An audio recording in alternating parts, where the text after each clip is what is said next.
Well, thanks so much for being here. We're glad that you're joining us. We've got a great author coming up that I think is going to be very relevant to you. Maybe you realize that you're in a leadership position. You oversee people, you're managing people, or maybe you don't realize that the small role you have in life, maybe as a mom or a dad or a sibling, a young sibling, you're still in a leadership role. And I can't wait for Mike Kelly to share more with you about that. He wrote the book Leaderfluence: Secrets of Leadership Essential to Effectively Leading Yourself and Positively Influencing Others. Welcome, Mike.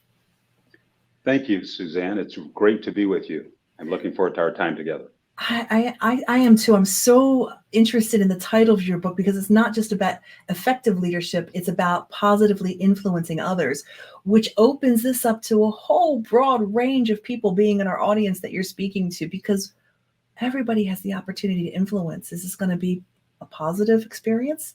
Well, why don't you go ahead and share about your book and we'll start to dive in. Yes, Leaderfluence. Leaderfluence is a book that really captures a large portion of my life and my career. Early on in my career, especially, I remember going to training classes and I remember being given a ton of responsibility.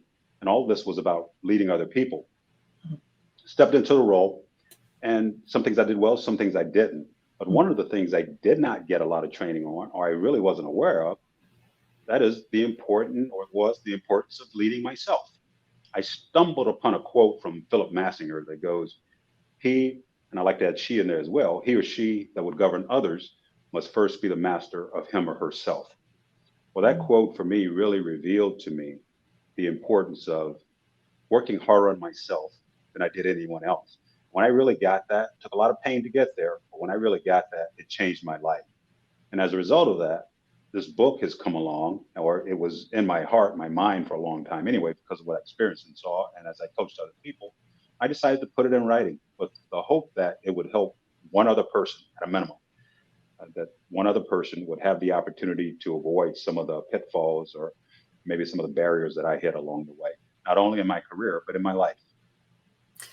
Mike, you said something right from the very beginning that shows me that you're a natural born leader, and that is the mindset that you had. You were willing to be coachable and to be molded no matter how painful it is. And I think that's one of the first signs of, I don't know, you tell me, you're the expert. Is that one of the first signs of saying what a good leader is, to be able to look inward and be moldable?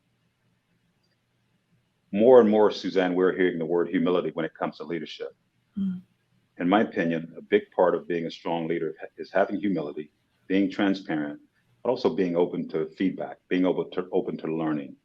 And when you are not doing things the right way, becoming curious, seeking help, taking the instruction, or learning on your own and applying what you learn, understanding that we are all on a journey.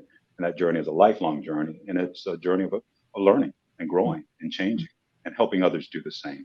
So yes, it is. Transparency, humility, in my opinion, are real important characteristics for any leader or any aspiring leader. You talk about feedback.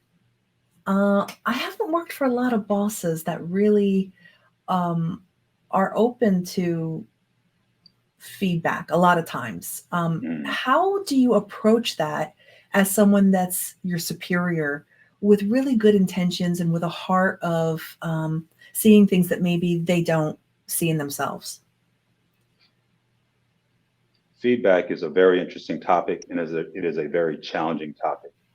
I remember at one point in my career with a large retailer, we actually created a training program called The Gift of Feedback. And the goal there was to teach people how to actually give feedback, but not only give it, but to receive it as well. Give us Being, a tip. Give us a tip. I being, got to dig into this a little deeper. This is a good one. Yeah. being concerned about people, coming from a place of caring, has to start there in the heart and the mind. You got to care about people in general, whether they're direct reports, people that report to you, people are lateral to you, your family, your friends, and the community. You got to start with caring. And you've also got to develop a relationship to the point where there's a level of trust that's built up there. And when that trust is prevalent, it makes communicating so much easier You can Mhm. be so much more open and transparent. But one of the things that I've learned along the way is that for any leader, you've got to create an environment where people feel comfortable telling you what you need to hear rather than what they think that you want to hear. And to Mm. do that, it gets back to the humility and transparency. There was a friend of mine who was a COO of a large international company, and he said to me, Mike, the higher I've gone in this organization, the more people tell me what they think I want to hear rather than what I really need to hear. He said, I Oh, really value people who are willing to tell me the truth, but it's hard to find. One of the things that I have done, one of the things I've seen others do is a boss, for example, you go to a boss and say, I need your help. I've noticed a few things over the last couple of weeks that have impacted my ability to perform at a high level. And I'd like to share how you can help me with you. And you wow. might share an example like, when you, I feel,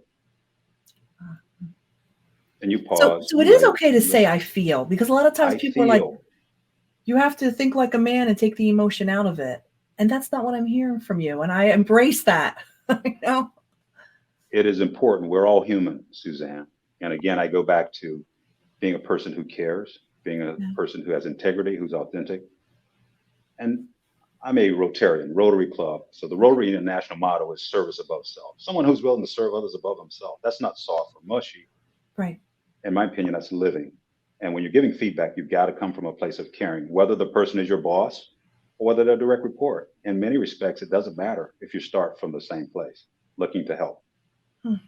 not only the individual, not only yourself, but those that you love, lead, and serve. And many times, those are other people. In many cases, those are people in the organization, and ultimately your customer. And if you're at home with your Mm. family, as many of us are, even with our families, learning to give feedback to others is so important. And oftentimes, it's something that we overlook. Yeah. It makes us better. That's when we really learn and improve. One of the big points you make in your book is talking about defining success for yourself. Is that because you've got to have yourself right before you can help to others to be right? It does get to that, Suzanne. Yeah. We all have a definition of success, whether we know it or not. Oftentimes, that definition is not conscious. I've heard a guy out of California, Ron Jensen, say, we oftentimes define success based on the 5 P's: pleasure, prosperity, power, prestige, and position. Mm. If that is our definition of success, oftentimes we will live and act in a way that is not lifting other people up, Mm. that is not being concerned about other people. A lot of times it's really about ourselves. So determining what success means for me, for you, for anyone is so important. I've come to define success as becoming all that God has designed me to be Mm. and helping others do the same. Jim Rohn, who's another, he is a motivational speaker who passed away a few years ago. He says, success is attracted to you by the person you become. It's Mm. not something you pursue. So we have to turn the mirror on ourselves. We have to get clear on our own conditioning that develops over many, many years. And we have to determine why we're defining success in a way. If we haven't thought about it yet, we should think about it Mm. and then take the steps necessary in order to get it right for ourselves, as opposed to having maybe the many media messages that we get define it for us, or those around us who might define it for us. I'm also a certified financial planner, and I really get to see how that bears out when it comes to decisions oftentimes we make around money. Money is often that prosperity thing, often used to show quote unquote success that has not been defined. And it doesn't end Oh, well oftentimes. yeah. So, one of the other big messages in your book is talking about setting goals. And again, what I'm hearing from you is inward first, and then you have it to give outward. So, talk to me about setting short and long term goals personally so you can help others. Yes. Goal setting is very, very powerful. It is so powerful. That is another thing that was a revelation for me at one point in my life when I was really striving and I wasn't really going anywhere. Actually, I was going backwards. All indicators were if you looked at me as a corporate executive, having quote unquote a lot of success and getting a lot of attention and opportunities, I was burning myself out. Mm. It wasn't until I stumbled upon goal setting and really started to think more broadly about that that things really started to work well. But even before I got to goals, I had to get clear on what my purpose is or was. I was challenged at this point to look at my life at that point to look at my life as if I was 100 years old. I was reflecting back on my life. Wow. What did I want to see? I was Wow. challenged to get a picture in my mind, which would be a vision. Then I was challenged to develop a mission statement, which I did. And I can certainly share that if it's appropriate, but I developed my mission statement. And then I really understood how to set goals. I was challenged at that point through a coaching program I went through to set goals in the major priority areas of life, which in my case are faith, family, fitness, Mm. finances, fun, firm, friends, and to set short and long-term goals based on in those areas. And but even before setting goals, prioritizing those areas to making sure that the one that was most important was where it needed to be. And for me, it's faith, and the Mm. others lined up as well. But then setting goals in each one of those areas, and then taking action along the way, and again giving accountability and those sorts of things. But when I started to set goals and started to take those steps intentionally that were Mhm. aligned with my mission, my life changed in a dramatic way. And I even think the fact that I'm sitting here today with you talking about a book that I've written, which was a goal, is part of me understanding goals and actually taking action around that.